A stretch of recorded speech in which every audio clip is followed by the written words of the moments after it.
Now, global markets reporter at Nasdaq.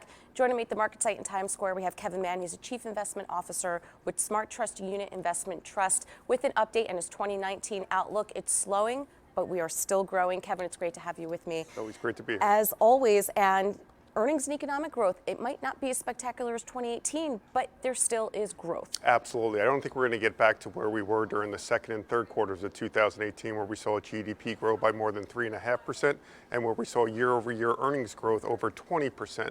But we are still seeing the economy grow, certainly much stronger than expected during the first quarter, and we saw corporate earnings actually get into the black as opposed to being in the red as many expected. Plus that very strong positive jobs report on Friday, I think just reminds us that the underlying economy is still strong.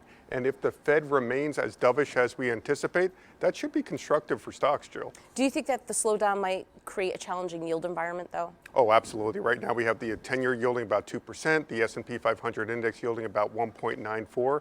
Investors are going to be challenged to find attractive yield-based alternatives.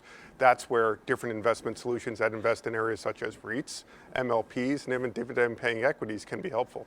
And now, if we do get some market volatility back in the market, what are some areas that could weather that storm? Yeah, I think where you want to look to right now is quality-oriented companies, whether on the fixed income side or on the equity side. On the equity side, we determine quality as being those companies with strong balance sheets, entrenched management teams, perhaps those that pay dividends, have analyst coverage with a mean consensus rating of hold or better, and also have limited debt on their balance sheet.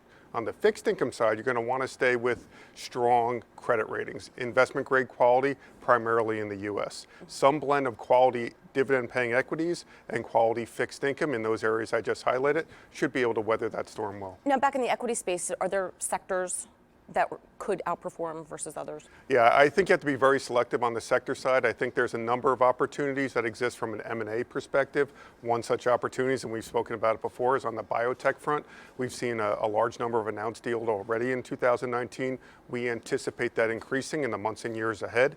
Even disruptive technologies in the smaller cap space could be attractive M&A targets as well. And looking out beyond 2019, are you starting to put your thesis together for 2020? Election year is coming up, so there's a lot of variables there. Yeah, there's actually the volatility is going to only increase as we get closer and closer to that election day, remembering that a lot of this economic growth that we've seen over the last 2 years has been fueled by lower corporate taxes and a less regulatory constrained environment. If those two factors go away, you could see economic growth get challenged, and you could also see stock market volatility pick up.